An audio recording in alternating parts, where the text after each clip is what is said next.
What is up, friends? My name is Laura, and if you've never visited my YouTube channel before, welcome. Today I am coming back. I've been doing quite a few shorts if I'm out adventuring, traveling, hiking, any of that kind of stuff, but I haven't done a full sit-down video in a while. I was coming across a group on Facebook that I used to be a lot more active in when I was Ironman training, and one of the questions was, it was a female, and she said, I've never done an Ironman before. I am considering it, which I'm sure so many of you out there have considered it, the time, am I going to get in enough shape, all of those kind of things, do I have the money for it? But they said, what is one piece of advice you would give me if you've completed an Ironman? I read the comments because I just found them fun, but also I left my own. I scrolled through hundreds of comments and saw the most liked ones or things that people are replied to, and also ones that I resonated with. So if you are considering doing an Ironman or you are currently training for an Ironman, I highly recommend watching this video all the way through. I'm going to give you 7 different tips that different people around the world have given their one thing to kind of remember and to take with them as they do their first Ironman. Let's get started. Have also followed me in the past. You know that I did the New Zealand Ironman, completed it. I will post pictures and kind of my training and of the actual day as this video goes along, just for some little fun things as you actually listen to me. But I completed that last year in 2023 March over in New Zealand. So yeah, yay. So in no particular order, but number one, I'm just gonna say mine, these are my thoughts at the very beginning, and that is going to be, things are going to come up on the actual race day.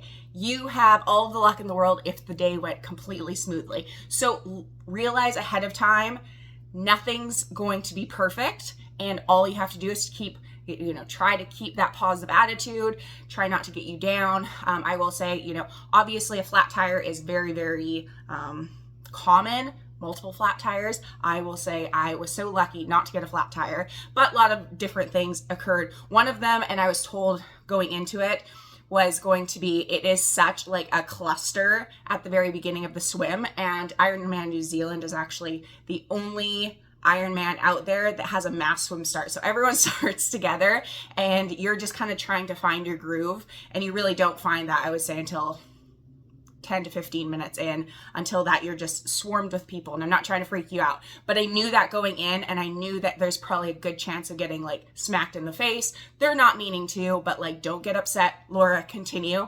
And that's exactly what I did. I actually have like a very small scar. You probably can't see it from there, but from getting kicked in the face, and my goggles just like, it hurt so badly, and I thought that I might have like also cracked my goggles, but I just kind of like re-put them on and took like a few deep breaths and continued, just different things. Another one out of my control is, well, it kind of is, but I thought it was purple Gatorade they were handing to me on the bike.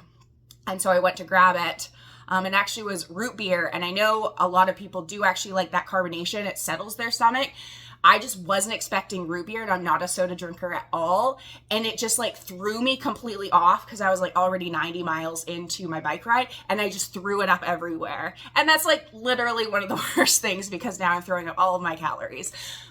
A lot of other things, but just remember, day of the actual race itself, things will go wrong, but keep putting one foot in front of the other and you will reach that finish line. The second thing is to trust the process. So going into that race day, trusting that you put in the training, and that's like train, make sure you're trained. But if you do feel really confident, just trust that on the actual day of the race. Don't go in being like second guessing, like I could have ran faster, I could have done, I could have not missed that one day, that one time I didn't actually get up because it was pouring rain. Hopefully not too many of those happen, but actually going into the race day, if you feel confident within yourself, and do have a lot of confidence that you're going to get out there and you will cross that finish line within 17 hours. The third one is a little bit, I feel like, I wouldn't say controversial, but I'm just more saying it because there were so many people that said this in the chat there, or in the comment section, but I personally did not. But it's hiring a coach. If you don't know too much about cardio or how your body's going to react or any of those kind of things, I definitely highly recommend hiring some sort of coach, or having some sort of mentor. I will say my boyfriend at the time, now my fiance, he had done an Ironman in the past, and I had been picking his brain for like a year or two. And I'm sure he knew why I was probably picking his brain, because he knows like I like, you know, challenging myself and doing these crazy things. But kind of then going into actual Ironman training, he was there for all of my long bike rides. We did them all together, and I just asked so many questions. He was the one, he's like, you're going to be smacked in the face at least once during the swim, Laura.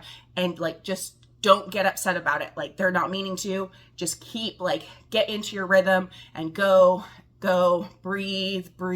And he was one of the people that just, and that's why I say, if I was doing this by myself, if I were single, if I wasn't in an area or I knew anyone that had done an Ironman, I couldn't just constantly pick their brain. I would definitely say that, you know, going into some sort of triathlon group in your area, or like I'm saying, hiring a coach would be definitely very, very beneficial. But having someone that you can just ask those little questions to, highly recommend. The fourth one is something that I feel like I did a good job of, and that's probably what made me cross the finish line within 17 hours. But it's basically, if you are not trying to qualify for Kona, the World Championships, anything like that, like, you don't need to just like kill yourself out there. And that's probably what's gonna end up, you're gonna go out too hard in certain things because you wanna get the best time possible. Anytime since the Ironman, if people say like, you did an Ironman, that's like insane. That's very impressive. No one has ever asked me my time. And just for the record, it was 16 hours and 45 minutes. So like, just made it.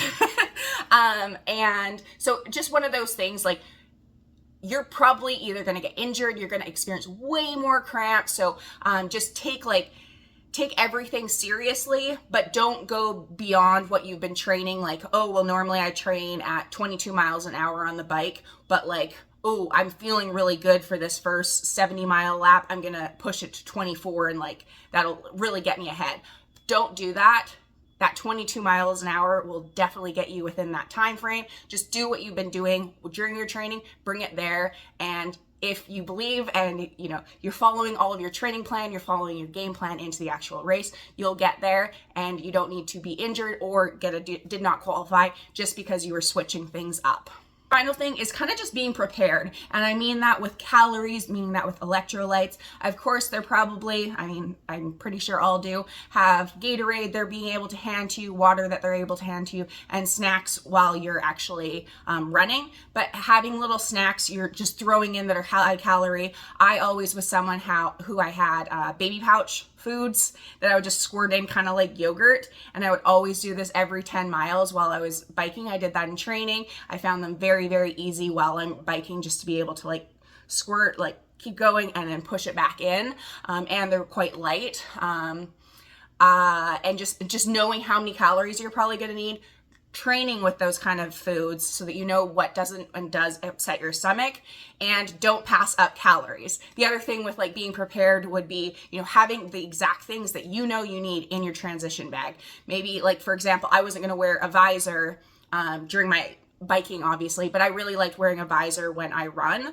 I find it like keeps my hair back, keeps sweat away, keeps the sun out of my eyes, all those kind of things. So I just made sure to have that visor. Another thing is like run guard or whatever it's called, just for no chafing. Have that there. No one cares if you're naked in the tents. Just a heads up. They're just helping you. Everyone's doing their own thing and being like a chicken with their head cut off, trying to get into that run portion, and just like apply it quickly. Just make sure you have it in there. The other thing is I wore like a water vest, or like a vest with, you know, the little waters in it and stuff. So like, again, just in case like chafing just became a huge issue, which so glad it didn't, but I just had a little stick one and I put it like in the little zipper in my little run pouch. So just being prepared between calories, between anything that you need, something like that, maybe even like you need an inhaler, just having multiple in different bags so that if you needed something like that, which could prevent you from actually finishing, it's right there. If you have any other recommendations, that if you've done an Ironman or you're like, I would be curious if this would be really helpful, feel free to comment them below. I'll make sure to reply, and hopefully that also will help others. A lot of people are like, what's your email? I want to like ask you a question. I'm like, leave it below, because it will help other people. So thank you so much for watching. I currently am training for something. I haven't opened up to it with the public. I've kind of kept it under wraps, but it's going to be in a few months. So make sure you're subscribed so that you actually see what I end up doing. Thank you so much. Keep living life. Bye.